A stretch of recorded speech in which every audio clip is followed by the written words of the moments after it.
Hello, everybody, and welcome to episode 3 of Dance in the Now, the context of curation. We're just going to take a couple of minutes, wait for a few people to join us, and then we'll head right into the panel discussion. While we're waiting, I'd firstly like to thank our wonderful panelists today for agreeing to do this with us, and I would like to formally introduce them before we head into the conversation. I'll go in alphabetical order, and I'll start with Amrita Lahiri. She is among the widely recognized performers of Kuchipudi today, and critics describe her dance as gifted with a radiant stage presence, and her performances and choreographies have been acclaimed for their elegance and dynamism, where she presents Kuchipudi from its traditional origins to its contemporary forms. Until 2013, she was the dance curator and manager with the National Center for Performing Arts, NCPA, Mumbai. Thank you so much for being with us today. Thank you for having me. Arvind Kumaraswamy, he is the creative director of Apsara's Arts. Arvind's unique talent is to conceptualize and create new dance productions for which he composes the music, writes lyrics, and designs the choreography. He is the artistic director of Apsara's Arts. He's a composer, choreographer, musician, arts activist, producer, transcultural collaborator, researcher, arts presenter, speaker, and a peace ambassador. We're really indeed very happy to have you here with us, sir. Thank you so much. Thank you. Thank you. Manjot Chawla. Manjot Chawla brings along over a decade of diverse experience in the areas of research, conceptualization, curating, planning, production, and implementation of national and international events and festivals. She has single-handedly managed various annual festivals for Seher, India, earlier to which she had worked with Sanskriti Foundation, a Delhi-based not-for-profit cultural organization that works to promote an environment for preserving and supporting India's artistic and cultural heritage. Thank you so much for being with us. Thank you. Thank you for having me. Last but not the least, Sahasra Sambamurthy. She's an artist and an arts curator trained in Bharatanatyam and ballet and gymnastics. She has been teaching since she was 15 years old, first at the Nrityanjali Institute of Dance, then with individual students through her early 20s in college. And finally, she co-founded Navatman and runs the place as we speak. She continues to train in different styles of Indian and other global forms of dance. Thank you so much, Sahasra, for being with us today. And thank you all so much. And without further ado, I'll hand over the mic to our speakers for today. Thank you. Can I just ask how you found out so much about us? I didn't even remember. These are not things in my bio. But great job on the research of all of your participants. That was really cool hearing some of them back about myself. Thanks, Asra. So welcome everybody, and thank you so much for being with us. Arvind, I know it's really late. I think it's 11:30 in Singapore. Sorry about that. Sastra, thank you so much. We're in a different time zone. I mean, this is a good time for us in India. I think we finished dinner and we kind of like the kids to bed and we can kind of like engage in conversation. But the reason that we wanted to have this conversation was in the last, 4 months, we at Alap have been, engaging in a whole bunch of discussions, organizing a bunch of short events and stuff like that online on Instagram and on Facebook and stuff. And I personally wanted to kind of have a free-flowing discussion with, curators from across the world, dancers, and to understand really how this pandemic has changed the way the curatorial experience and how is it going to affect, if at all, the way forward in terms of curation. And I really want to also talk to you all about the online platform.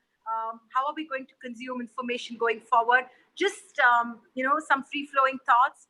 And incidentally, this coincides with two important festivals that are gearing up to unfold. One is Driveys by Navatman, and so it's we brought Sahasra in to kind of talk about that, and Apsara's Arts.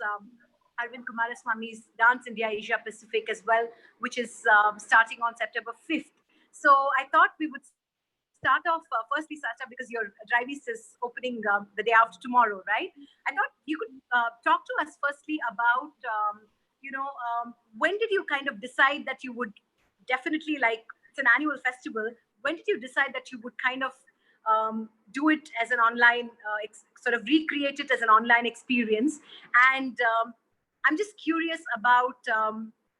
I know that you kind of decided to like use technology well, and then the artists have actually like shot and recorded the videos. I want you to talk about, what went into the entire process of curation, and how differently did you kind of curate this time versus the last time when it's sort of a live experience, so to speak.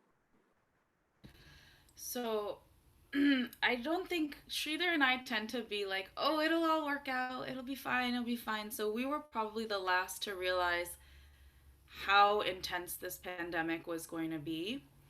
Um, but about March 23rd, if I remember correctly, is the day that New York City shut down. And I just remember the week before, we had a whole meeting with our staff, and we sat down and we're like, oh gosh, what is going to happen? And we did the worst case scenario. And then I was like, oh no, how are we going to handle this? And the next day I said, forget it. I don't, whatever this is, whatever we thought the year was going to be has to change completely. So, how can we figure out what we can do to move forward? Do we move everything online? Do we change how we're going to approach things? And we just decided yes. The day after, we were like, everything's going to change. We did not debate whether it was a good idea to do it or not. We just knew that it had to be something different. And then within that, we actually found we didn't think of how we were going to do it. We didn't think of which ways it was going to happen. And I see Arvind is sort of nodding with me. I think maybe your organization went the similar route. You don't really think, oh, the world is ending. You go, okay, what's next? That's it. And then you figure it out as you go along. And with each piece of news, first, it was all live stream. We were going to do it, get everybody into theaters. Maybe the artist could at least come from India. We didn't know how long travel was going to be banned, and then travel got banned. Then it was, oh God, we have to coordinate with people in India and hire teams and things like that for the live stream. And then we find out live stream can't really be supported super easily in India because of internet connection. So we're like, okay, pre-recording. So just each step of the way, which each obstacle you're given, you just find the next solution for it. I think probably everybody here also agrees there's always a solution. You just have to be open to finding it, I think. And that's how we approached everything. So the final decision, the version of Drive East that you see now was made probably a month ago. And then since then we've been working, like, it's all been in process since then. The curation with the artists was very much, well, what is the purpose of doing our work at this time? Is it really just to showcase Indian art in New York City? No, it's to make a statement about the world around us. So the curation shifted. That had all been in process, and then it was just a matter of shifting platforms. So that happened in the last month. Right. Arvind, I'm going to ask you to sort of, share how, if at all, you have reimagined Dance India Asia Pacific this time. And, I know that you've also been active through through the lockdown, so to speak. And I know the lockdown's been lifted in Singapore now. I mean, it's not as intense as it is in India. So could you talk about how you have reimagined the Dance India Asia Pacific this year? So I think our story is also not very different. We were supposed, to have Dance India in June. And when in April, when we had the lockdown in Singapore, we were still thinking, oh, it's June, so we can still have it. Things will be back to normal, right? Then when we reached, I think, end of April, then we realized it's not going to be possible. So we quickly rescheduled to September, still hoping, oh, it's September, so we can still do it. So we are all finding our way through. But one thing for sure is Dance in the Asia Pacific is an international convention festival. So we are interdependent on other countries as well. So Singapore could have lifted the lockdown, but India still is challenged. International travel is challenged. So I think we have to reimagine.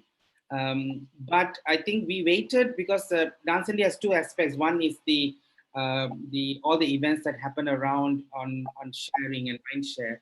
The other one is about master classes, and master classes, in dance, people have to really dance it out. I mean, dancing on Zoom through different windows, it's not a fulfilling experience, and not everybody has a luxury of having the entire living room free for yourself for 2 hours to dance. There are kids around and there's furniture and all kind of stuff.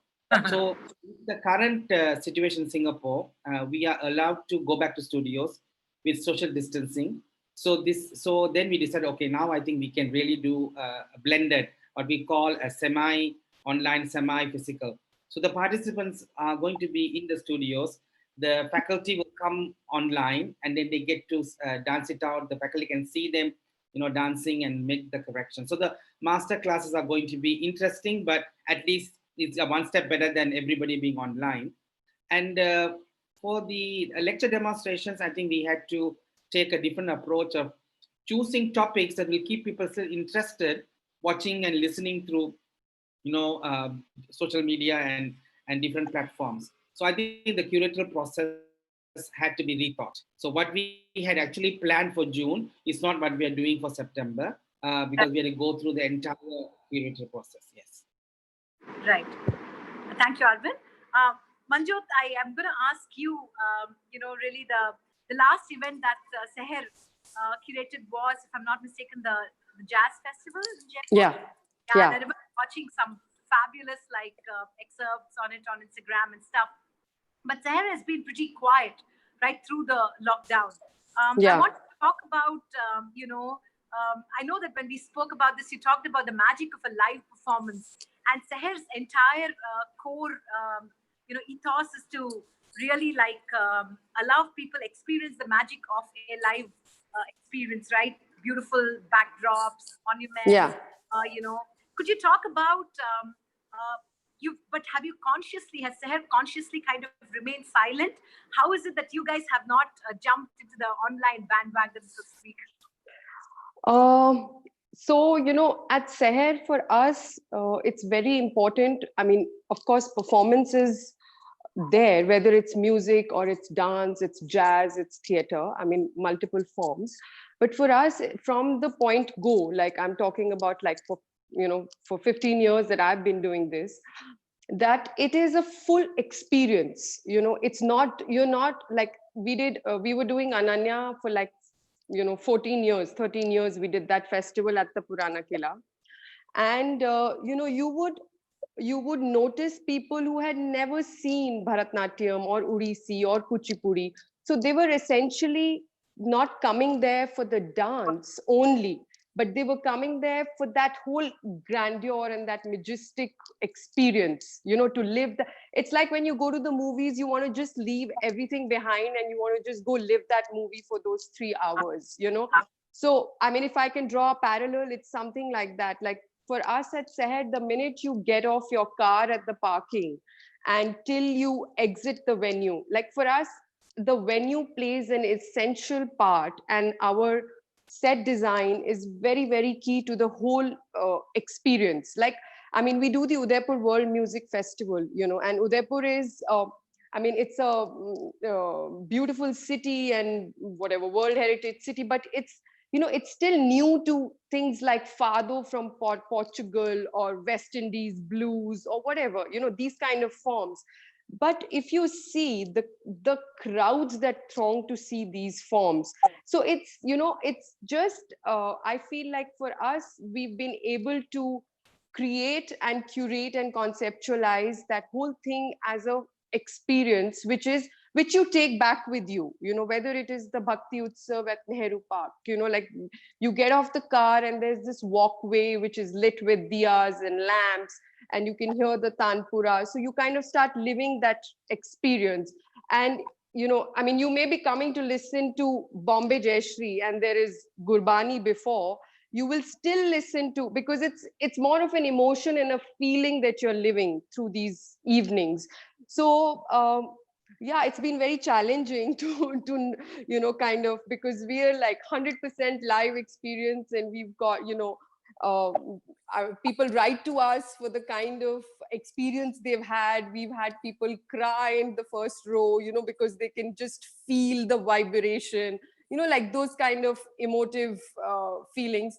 So just to come into the digital space, it's really challenging. And because here you're attempting to make this larger than life experience, and then you're like, okay, now you're on Zoom or whatever, you're on YouTube. So we're kind of taking it a little slowly right now, and I think things will pan out. I mean, we are very optimistic, like things will pan out for the better. It will have certain limitations for a little while, but I think we will be able to go back to to the live concerts slowly but surely. So that's why one did not want to just kind of get into a space that one was not sure of, Right. and also just to, I mean, because the experience is, we've always created that experience for the live, so one doesn't know how to match to that bar digitally. Right. So that's also one reason that we've kind of, we're taking one day at a time. Let's see. Lovely. I'm sure. I'm sure the live experience will be back soon. Amrita, I want to ask you at this point about, both as a dancer and a dance curator. Amrita, you've been, I know that you performed you performed live for some organizations. Now, but I want to understand from you, you've been watching all this online digital world, digital events unfold. I want to understand from you, both from the point of view of a dancer and a dance curator. What are some of the pros and cons of this entire digital unfurling of artistic events that we have witnessed in the last 5, 6 months, so to speak? Yeah. I think that the way that we were sort of approaching the digital space when we started out in March and how we're approaching it now has changed so much, I think, for everybody, right? Yeah. For curators and for the dancers. So it started out and everybody said, oh my God, I want to do these live shows and I want to put everything out there. And oh, wow, every day there was something. Slowly it dwindled down now. And, audiences, hardly anybody's watching. Even the best of dancers is 100, 200 people watching, right? So we've realized now that live dance performance on Instagram or YouTube or Facebook is not terribly exciting to do, and it's not terribly exciting to watch. I think I did a few because it was also, and I think a lot of dancers were doing it because it put pressure on us or gave us that performance mode, so that we feel like we're performing. But slowly that has dwindled. So there are some things that the digital space is really good for, and there are some things that it really doesn't work for at all. So I think the things that it really works for are scholarship and discourse. I think talking, like what we're doing right now, this is brilliant. And we're talking across continents, and we're talking about a topic that we wouldn't normally, get up in an auditorium and talk about. But this is a great little forum that we've made, and there are people watching and who can understand our jobs as curators better. It works very well for some amount of teaching, like Arvindji said. Nobody wants to, I mean, it's very hard to do nritta and really correct the position of your arm on a Zoom call. However, I've been doing classes with my guru, and Abhinaya, if you're at a certain level of expertise already, if you already have some background, then it's a wonderful way to discuss concepts. It's a wonderful way to try to improvise. It's a wonderful way to try to understand thought processes.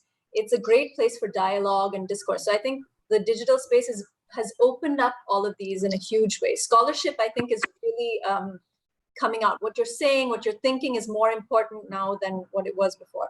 And performance, I don't think it works. I'm still doing a couple of them next month. I'm going to do a few performances online, but I'm recording them and sending them the recording. I'm not doing these live shows, so I can sort of have some idea of what it looks like before I put it out there. But yeah, and as a curator, My work, I can't, I'm working for a very large performing arts center, which is not yet open. It's being opened by a very big corporate family in Mumbai. And it was supposed to open in October. Now we're not sure when, probably early next year. But now the digital space suddenly has become this big area of planning for us, right? So we are doing that. We're doing a lot of planning in that, and it's totally different from the kind of curation you need to do for the stage, because it's a totally different artist, it's totally different kind of content, it's totally different kind of audience, it's different formats. So yeah. Yeah, I'm going to come back to you and we're going to discuss that a little more, Amrita. But before that, I want to ask both Sahasra and Arvind, by virtue of curating these festivals, what was originally a live sort of a festival that's now going online. Sahasra, talk to us about what were your, what did you discover in terms of the possibilities within the world of technology? What were some of your learnings? Arvind already had his mic unmuted. I think he has an answer. I'm just going to take a minute to process that. Yeah, You go want to ahead. handle that first? I think there's. I agree with what Amrita is saying. There's a lot of different possibilities. If you take from, let's say, from a Mylapore concept, you have Bhavan and you have a concert in Bhavan. If you're not there at that time in India, in Mylapore in Bhavan, you miss that wonderful performance. But if digital platforms are reachable anywhere in the world, and the beauty thing is today, right now, we are all speaking live, but you don't have to have the audience listening to us live, because they can have a good night's sleep, wake up in the morning, and then you can still listen to this, right? So these are things opening up new possibilities of international reach to where the art lovers are there to bring your art there. And it's available constantly. So for Apsarasas, I mean, we put two of our iconic productions on streaming platforms, and it was on demand 24 hours, available for 10 days, 15 days, and people can go and watch it whenever they want, and they could watch it how many number of times they wanted. And you know what the best part is, they could all rewind and see that moment again and again. So we have to now reimagine as curators and as also as artists, how are we going to take advantage of digital platform to give this different experience to our audiences. And for me, I see the possibilities in a big way. Of course, it's nothing like watching it live. So I think we are all in agreement of that. But how do we then, take advantage of this platform that's giving?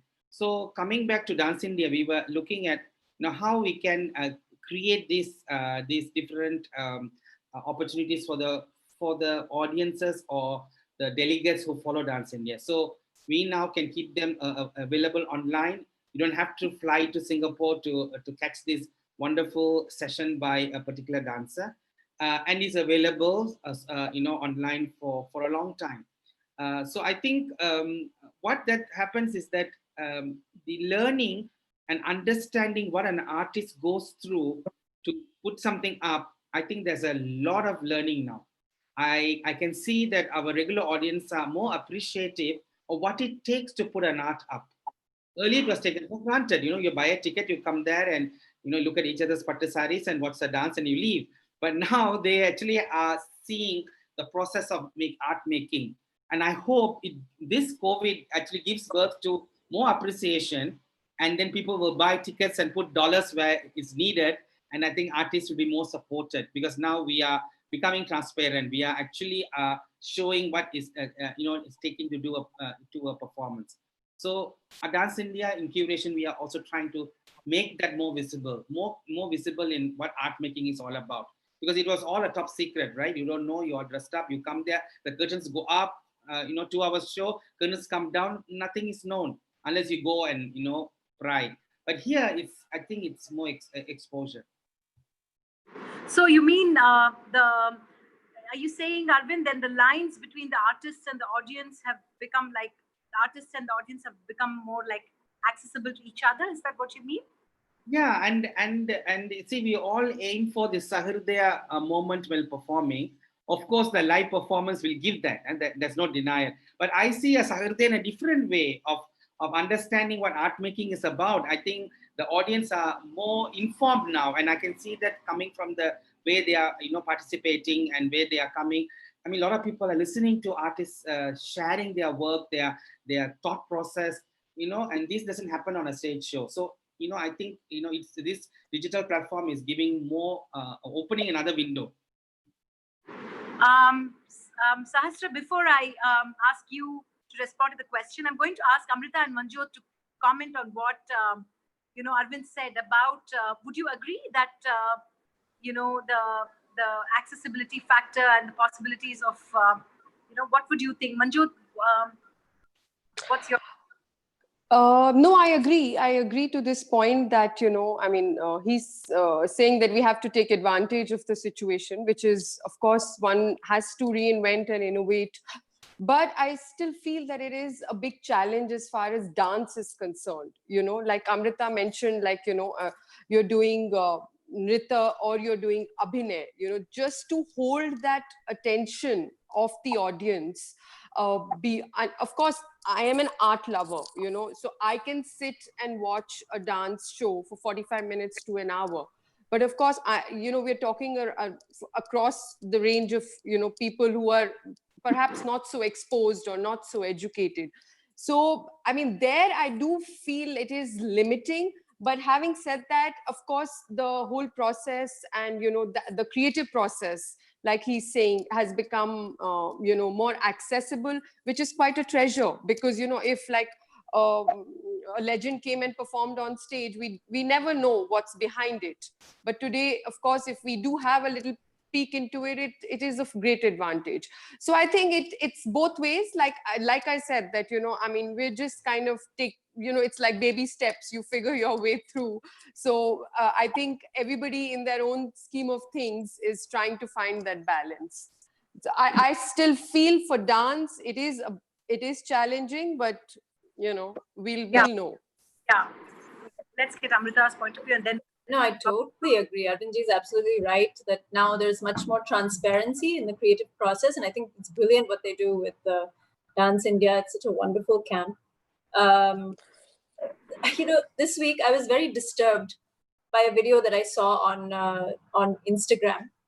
So while there is all of this classical, wonderful stuff that's going on and looking at creative process and all that, did you all see this horrendous video? Yeah, I saw. Which is hip hop and Bharatanatyam fusion.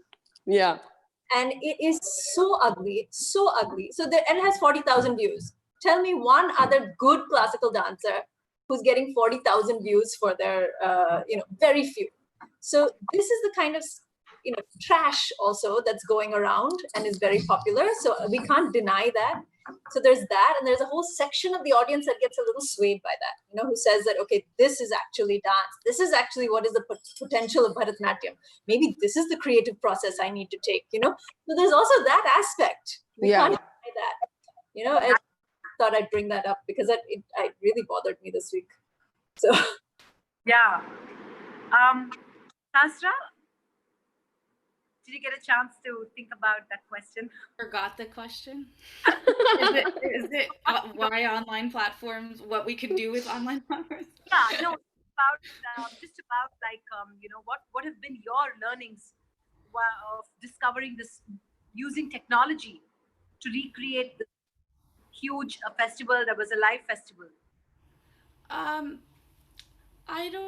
I think I have been loving every moment of this. I've actually been really thriving. Maybe this is how my personality is built, but I loved the challenge of shifting it over, and I loved, to Arvind's point, the possibilities that kind of entrailed.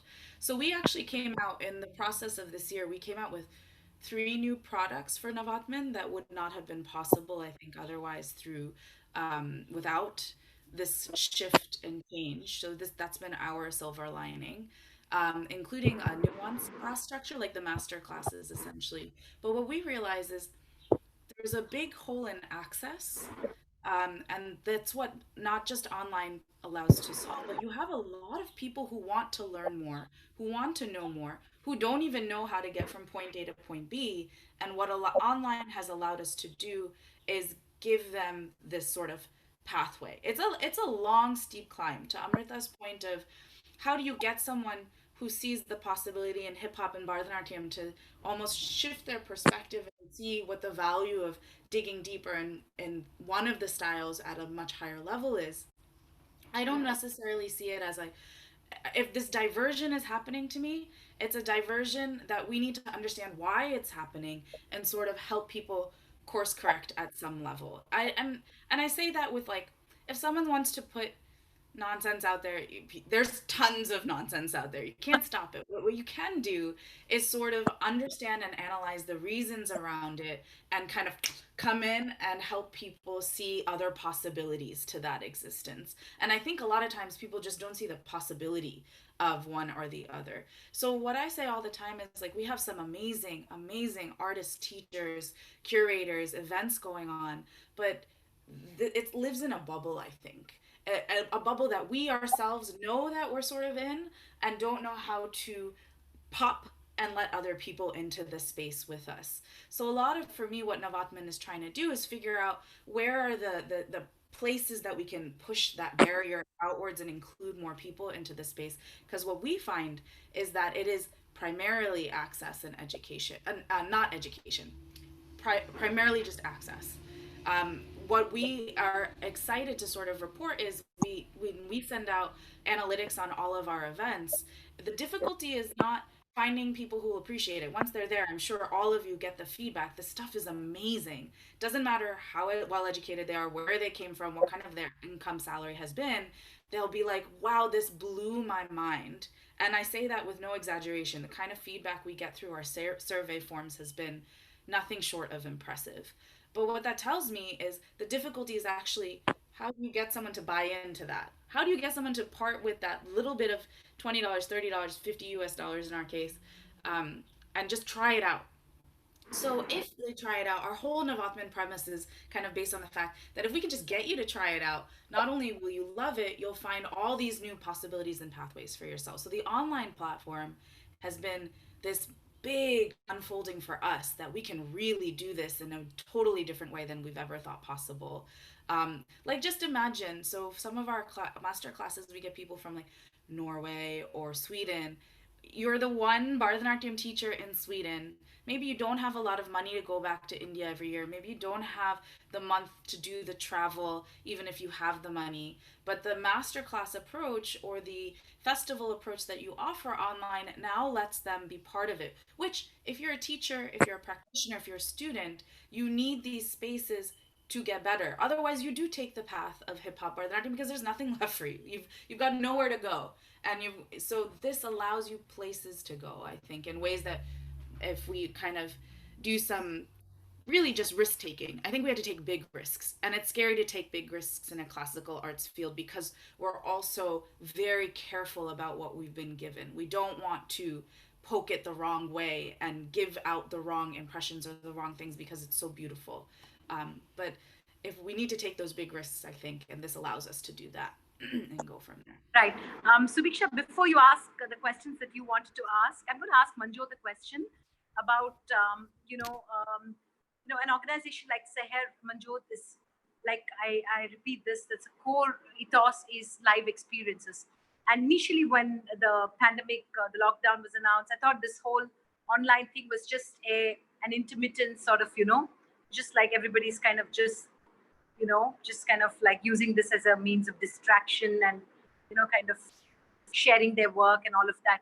But obviously it's serious now, and it's definitely, even if it's not going to obviously replace the live experience, it's definitely going to be an integral alternate of sorts. I want to know, like, has Seher started thinking about, sort of imagining the core values on which it's been built, thinking out of the box in terms of how this whole experience will unfold maybe next year on the digital platform? Yeah, sure. So we've been running this, series on which is like Instagram Live, which was our, experiment we wanted to do, wherein, it's called Tune and Tones, wherein, a painter is painting live while a singer is singing live. So that is like a live collaboration that we try and do every 2 weeks, every fortnight, and we collaborate with painters from different countries and musicians from different places. So that has been like a learning space for us to know like how the digital space is going to react. But having said that, like we for Udaipur World Music Festival or the Jaipur Jazz and Blues Festival, we're contemplating that things will work in a way that one can kind of, like Arvind ji said, that go like part physical, part digital. So one will have to kind of figure a way wherein you're using the digital space for to reach out to, let's say, musicians across the world, and probably streaming it for the audiences at Udaipur or in Jaipur for jazz. But I'm, like I said, I'm very optimistic, like things will get better. Like maybe we can just we don't have thousands of people coming over, but maybe we have a lesser number of people with social distancing and things like that. So I mean, let's hope we can create part of that live experience, but we are contemplating of using the digital space in ways like this. Right. Amrita, on taking off from that, as a curator, and now with the online platform here to stay in a sense, do you think that curating for the online, for the digital platform, requires for you to also be really savvy on that front, like social media savvy, to kind of really like, participate and that space? Like I'm a huge like a social media junkie, okay? but and Sahasra said that she said that's part of my personality and she enjoys that space. But I want to understand from you, one of those who actively participates, and do you think at all that that engagement is necessary to be able to curate in that space? Yeah, absolutely. I mean, if you don't know what's happening in that space, then how can you sort of curate there? That being said, I work in a team of 6 people in this programming job now. And it's not so much me, because I'm not in the age group. We are not the age group that is most active on that medium. So we have 3 young ones who are 25, 26, who know so much more about what's happening there and who are the influencers, much more than I do. So they tell me about Team Notch, and they tell me about somebody I've never heard of, and they want to put them together with somebody else. So I listen to all those ideas. And then, like Sahasra said, I liked how she said, like, if they don't know that they think they can go in this direction, but then there's also this direction. So let's try to pivot them towards the other direction. So I think that's going to be my job to a certain extent, but it's a whole other game. So thankfully, there are other people involved in, firstly, the technology of it. Secondly, the content of it, reaching out to millennials who, frankly, we're a little out of that zone. It's a whole other world, so I have to admit. But yeah, so it's a whole other kind of space.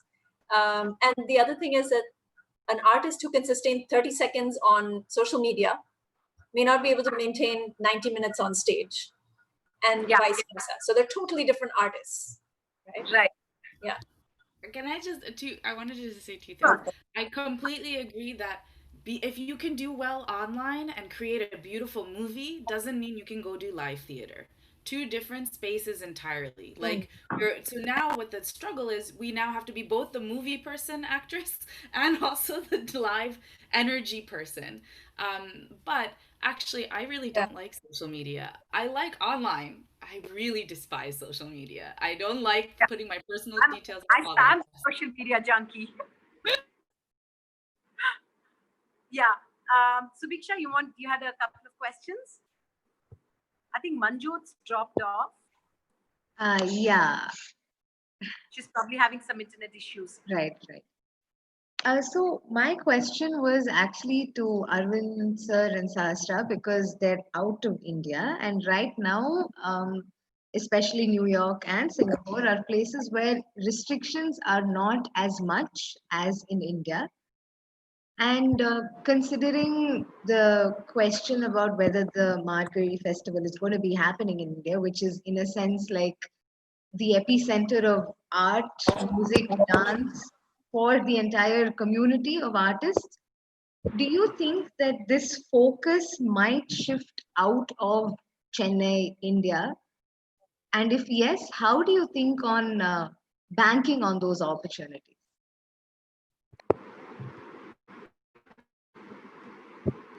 I think the new normal will move from Chennai to www.something.com. So it's going to online going to become the epicenter, right? I mean that's reality now, and art performances are not exemption to everything else that's moving online. I mean that's a fact of life, and unless we find the vaccine and everybody has access to vaccine, this is going to be a new normal for a while now. So I think we have to accept it now. It's nothing going behind. So how are we going to then take advantage of the epicenter now being available everywhere?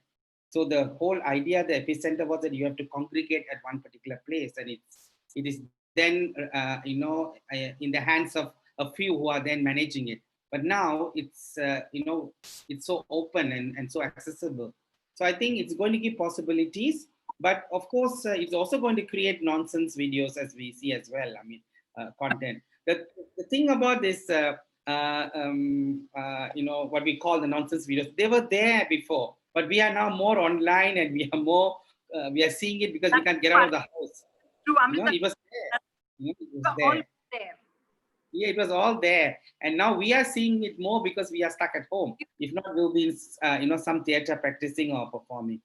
But I think coming back to things, not just curation and presentation, but even art making itself, right? I mean, we are now in Apsara Sats, we are in a series of creating digital work, and how does the camera can enhance the performance?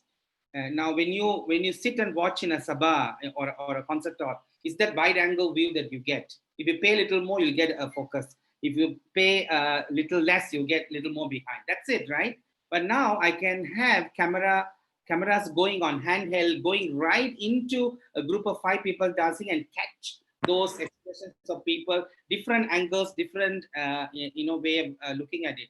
And in some streaming platforms that we are now putting our show on, you can actually have 5 camera views embedded, and the audience can start pressing button and say, oh, I want to see it from that side, I want to see it from this side, I want to see it from this side. So this is available now. How are we going to use it in choreography? So it's opening up a new, I mean, it's like from the temple shrine, we came to proscenium stage and we all have adapted, taking whatever years it took to come there. Now we have moved to another platform. We have to readapt everything now because now the audience can see from anywhere. And that's something is very special, and it puts the challenge back on the artist, on choreographers and people to think differently out of the box and imagine now the camera can be so close or so far, and how do you then do that, which means the audience can come closer to the artist. So that's, I think, the opportunity, and I think we need to all ride on that new wave. There's 5 angles they can view a mistake. And Amrita can comment on this. I think they can add their comments to this question as well before you ask the next question. This new technology scares me because there's 5 more angles that you can view our mistakes from. That one mistake that you're like, oh, nobody noticed, now it's captured on 5 different cameras. No, I agree. There's nothing, I think, extra for me to say. It's exactly what Arvind has said here. Yeah.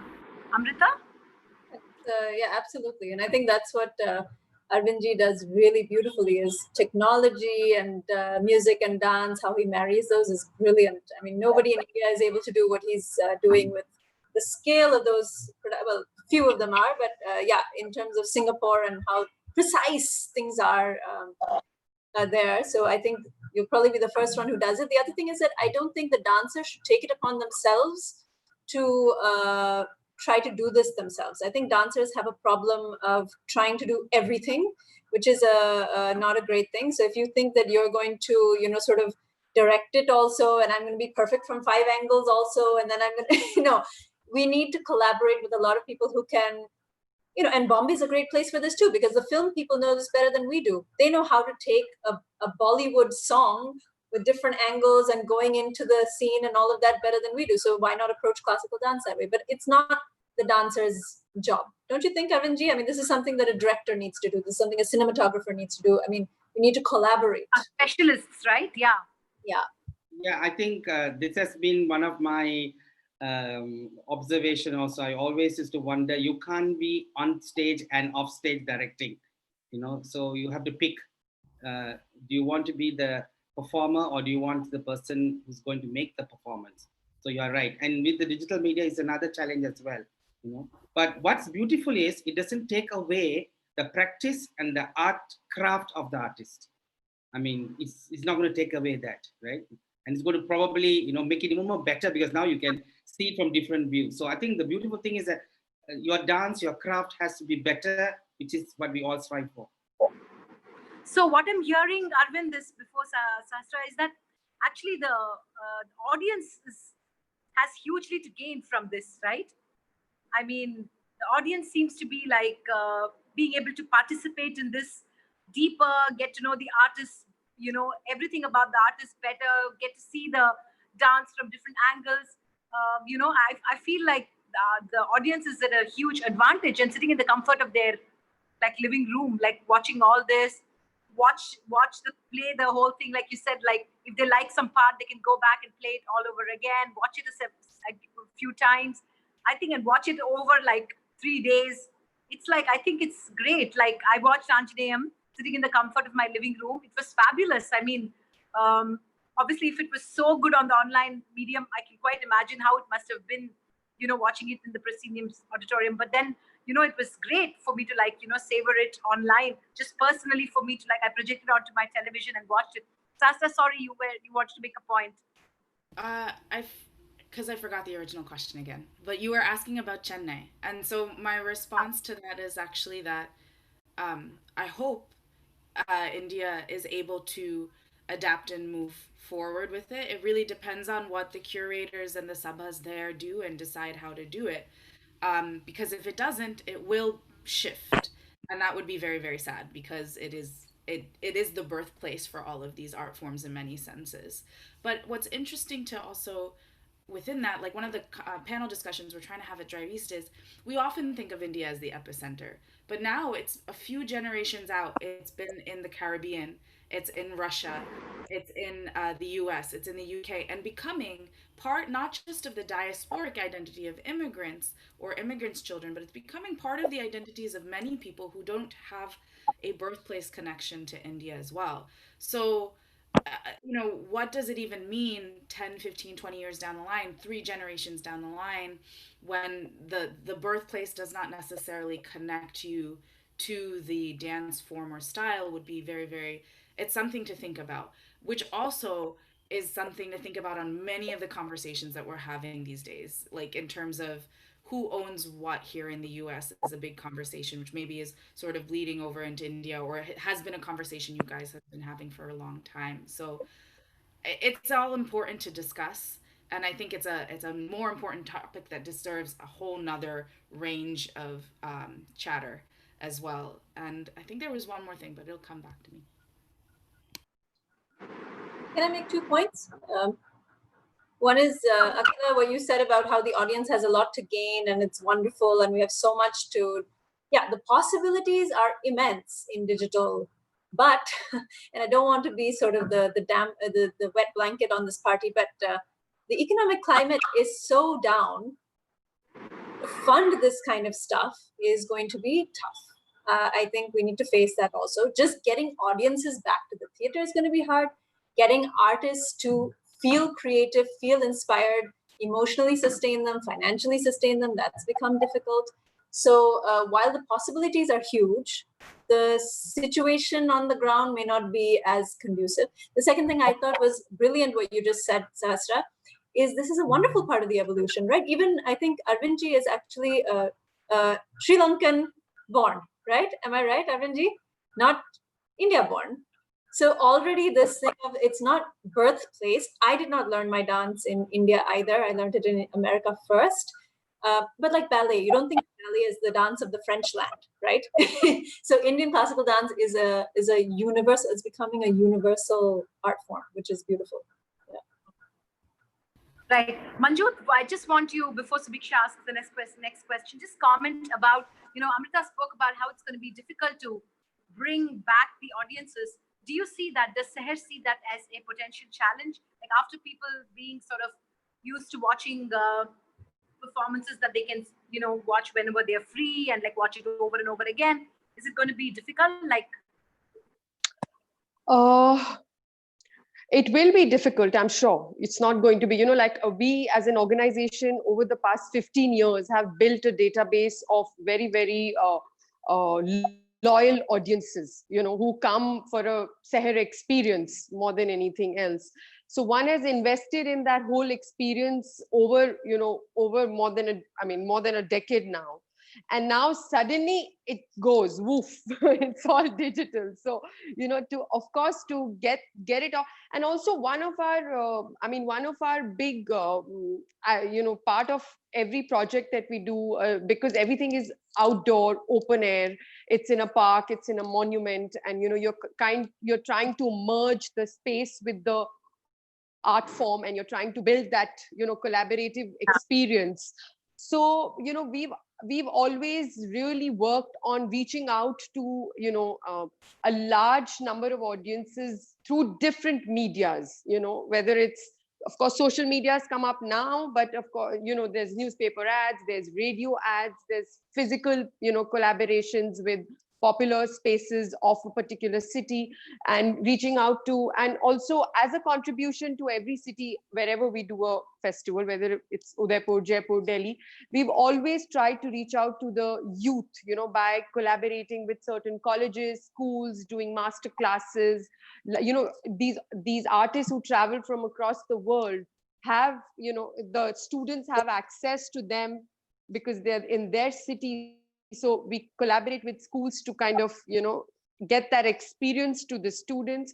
So one has used different ways to reach out to different strata of society. And I think if we do that, if we continue to do that going forward, I'm really not sure how the pandemic is going to, once it ends, how the live concert is going to take over or whatever, like we'll all know as we go. But with its limitations, things will happen. And I do feel like we will go back, Amrita, I do feel like we will go back to a full theater of, people watching the dance or music or whatever.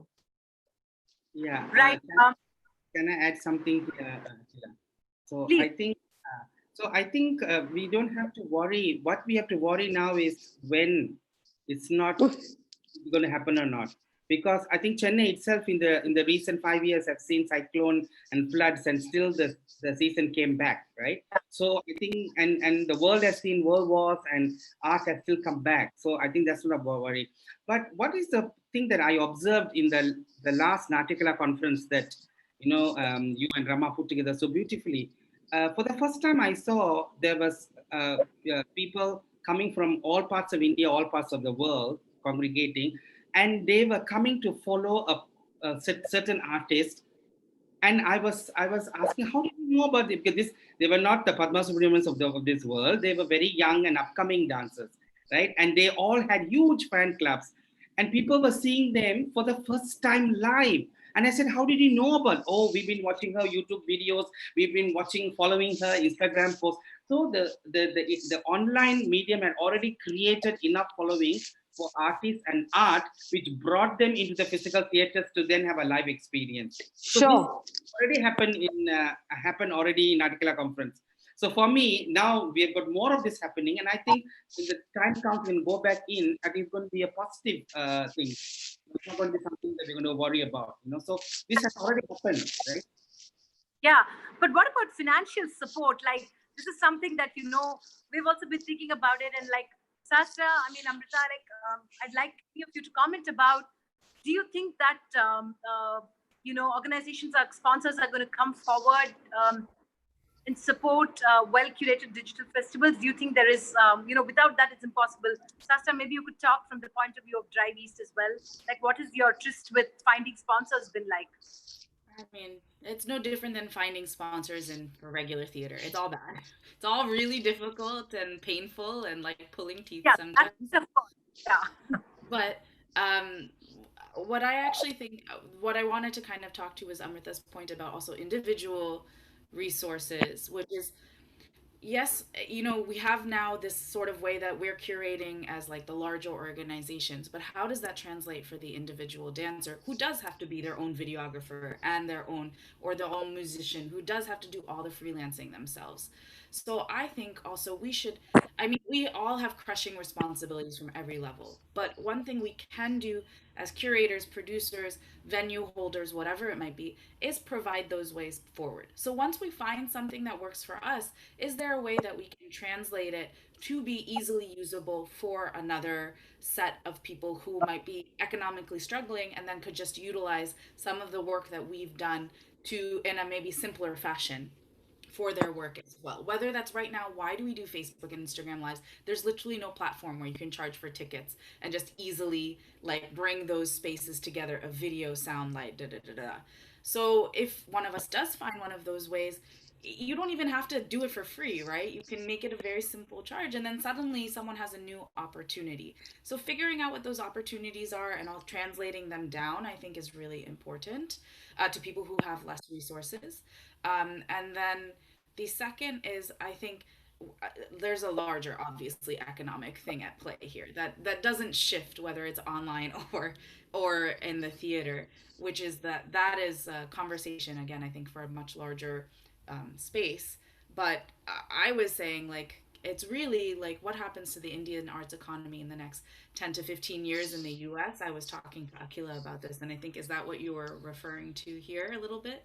And the US arts economy is supported by my parents' generation. That generation shoveled money, resources, endeavors to make sure that people like me and Amrita had fantastic arts and cultural education and output amazing, amazing teachers, output amazing work, output amazing touring industries. I remember I saw Priya Darshini Govind and T.M. Krishna when I was 10 in tiny, tiny temple auditoriums with terrible lights and terrible stages with splinters everywhere.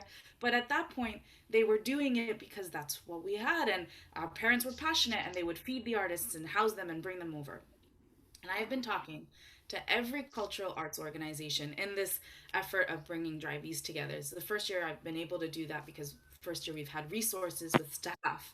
And so the sad truth, I think, of what's happening in the US is in the next 15 years, diminishing sponsorship memberships for these organizations means that they will no longer be able to bring touring artists within 10 to 15 years.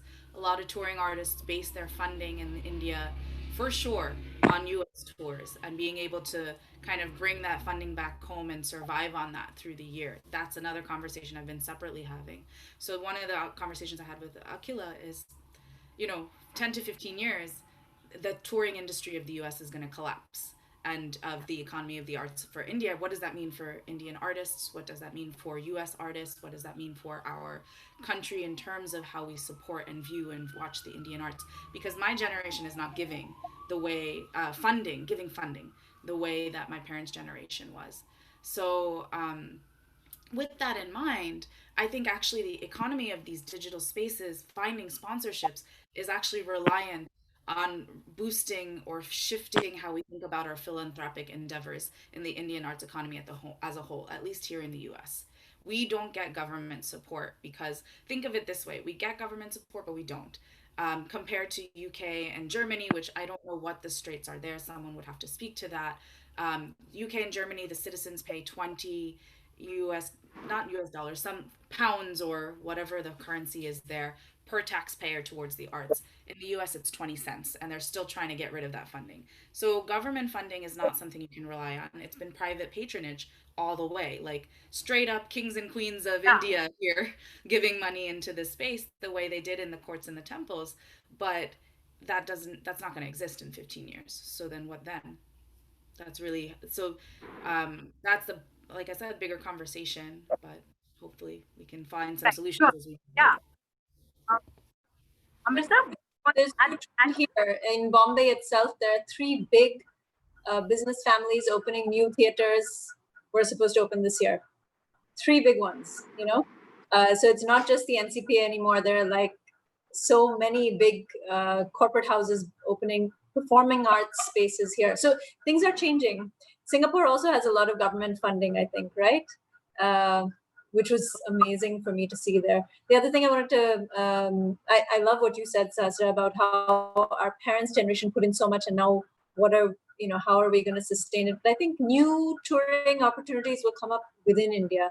I also loved what you said about resources, because we're talking about digital space. There are hundreds of thousands of artists who have no access to the internet, who are brilliant. What about all those folk forms? What about all those puppetry or whatever, little things, the Nadaswaram players? I don't know. There's so many artists who don't have access online. We have to make sure that they also, like you said, get the resources. Somehow those resources go down. Right. Subiksha, do you want to just ask the last question and we can close because it's almost 10? Yeah. So this question is for Sahasra, particularly with Drive East coming up. From a curatorial point of view, did you have to consider choosing or inviting artists based on their access to technology? Apart from their uh, abilities or their achievements as dancers, did technology play a very important role since you had to take the entire festival online in a digital medium?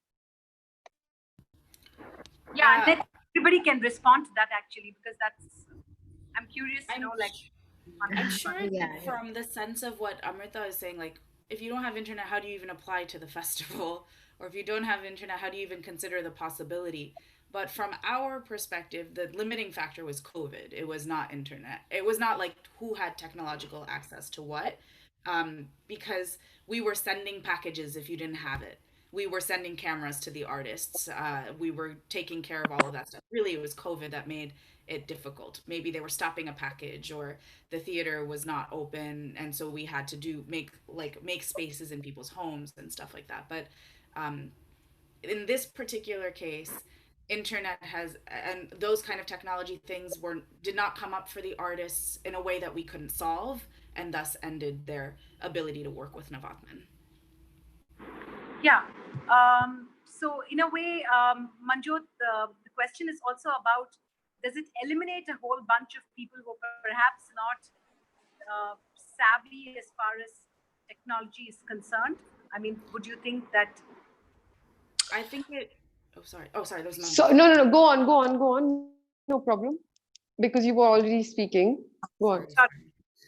Sorry, I talk too much sometimes. I think it was, for us, it was the same elimination process of anyone who doesn't have resources to apply to our festival the years prior. So I think actually, yes, we are all not actually giving access to many people, but again, that's another whole level of things that we have to figure out. There's a lot of things to figure out, and that I think we can all acknowledge has to be there. But for us, it was no different than years prior. Okay, sure. Sorry, Manjot. Yeah. So I mean, I feel like it's of course it does eliminate a certain, it eliminates a section, or like Amrita is saying, the artists who don't have access, or who don't know anything about internet. So obviously, the digital space is not Conducive. yeah, but having said that, it's also like when you're going to a concert and you're purchasing a ticket, and so somebody like me can afford to buy that ticket and watch that performance, and somebody who may be an equal lover of art but cannot afford that ticket. So I mean, in some way, we're also there eliminating a certain section of people. So this is, like Sasra said, it's a larger issue, and and it's existing in multiple layers, and it is a larger debate, and one has to kind of keep thinking about it as we discuss and keep the discourse on. And of course it does eliminate, I mean, having said that, about a lot of odd audiences plus artists plus a, a lot of, I also feel like the technical aspect of the performance is very, very important when you're watching it live and when you're watching it digitally, you know. So the sound, the light, and I always feel like whenever we've had performances, like especially the dancers are so finicky about that particular spot and that particular color and at this angle and at that. I mean, it is like we've said that it is adjustment. I don't want to call it compromise, but a negotiation one has to make to the digital space going forward.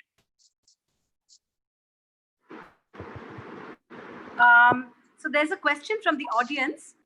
It's in Europe, the situation is tough too. Throwing this question to all the panelists: what are the possible models to make digital concerts shows economically viable? Would you want me to repeat the question? No, I have the answer. Is that it raise the ticket price? I said raise the ticket price, Oh, which is what Drive East did. This is what we're trying to do. We want it to normalize a little bit more of what the ticket price for a concert is. We've been subsidizing concerts for so long in this effort to say that price is what holds people back. I think, in my expertise in New York City, it's not price, it's perception. You throw down $50 for something you saw on Instagram for like a half second, like some random swimsuit that doesn't fit you, and then you throw it away.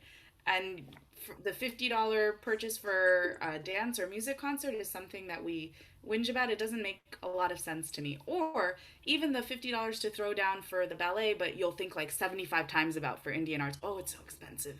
You will have that conversation with yourself, which to me also incites things like if we have to talk about perception, then we also have to talk about our perception of ourselves, our Anglophilia, our self inflicted sort of senses of our own value in this space, also. All of these conversations have to be part of the conversation of valuation. I think they're linked. right. Arvind, Amrita, would you like to comment as well? I think it's a new experience. I mean, Apsarasas, we have screened to our productions, and what I take away from that, it's a new environment, and it's too early for us now to even understand because we don't have enough people following the digital. I'm not talking about these Insta free shows. I'm talking about ticketed shows that we ran. So to pay a ticket to watch a performance digital is a new thing, and people are still grappling with it. And it's too soon for us to even understand and try to make sense out of the situation because people are grappling with life now with post COVID, going to work, sending kids to school. Everything is a new world, right? So I think give it a year and a half, maybe as art makers, we can sit back and think, okay, now why would an audience come to a show or come to a digital experience? So I think it's a bit early. But I think on our side, we have to see how we can make the experience more compelling that actually you would come and pay a ticket and watch a show digital. So that's that. So we have time to do our homework while everybody, our Rasikas, get used to the new world, right? So I mean, see, accessibility is always an issue. When all our Nattuvanars moved from the villages to Chennai, the villages were starved with good dance because everything was happening in Chennai, right? So, but then during this COVID time, I couldn't go to NCPA to watch wonderful shows, but it all came online, and I was so thrilled. I could watch, the Nityagram, I could watch Priya, I could watch all these lovely shows that happened, which I was denied of accessibility sitting in Singapore. So, so there's a give and take there. But I think it's too soon for us to judge. But I'm a firm believer that we should move on the direction of paying to watch the digital show because it's expensive. It's not affordable to everybody to create digital work because I think a price of production will drop when everybody has a camera and every studio has a good equipment. But right now it's scarce, so we are paying for the price of doing something new. But I think the price. But until then, I think we should bring our audiences along to say, hey, it's expensive to create. It's no more me turning up and just performing. And anyway, this is it's not a new problem, right? I mean, we spend money on doing good lighting and good stage decor, and we still grapple with the idea of why am I throwing all this and that money people are buying the tickets for. So this is going to be ever struggle until and unless performing arts is on the top priority of people and communities and civilizations and governments. I think we will be have this competition will be never ending. Absolutely, absolutely. You hit the nail on its head. Thank you so much, Amrita, Sastra, Arvind, Manjot. Really, really enjoyed, and I'm taking back many insights. The words that are going to stay with me is possibilities, the importance of moving forward, to kind of curators, like Amrita said, needing to wear two different hats in some sense to understand the online space and to like curate accordingly. What works in the online space and what doesn't. The fact that the magic of the live experience really is definitely irreplaceable, so to speak. But the important thing is for all of us curators, arts presenters, is to really move forward, right? And think of interesting, innovative, meaningful ways of keeping the arts alive and really doing whatever it takes to enable artists and audiences to meet and engage with each other in interesting ways. So thank you so much. Arvind, thank you. It was really late for you. Sasa, thank you for, I know you had a meeting at 12. Thank you for coming on board and sharing your insights. Amrita, Manjot, thank you so much. Also, thank you. Thank you. Yeah. All right. Thank you so much. Have a good night, everyone. You too, Akhila. Good Thank you. night. Good night. Thank you. Thank you, Akhila. Bye. Bye. Bye. Oh, okay.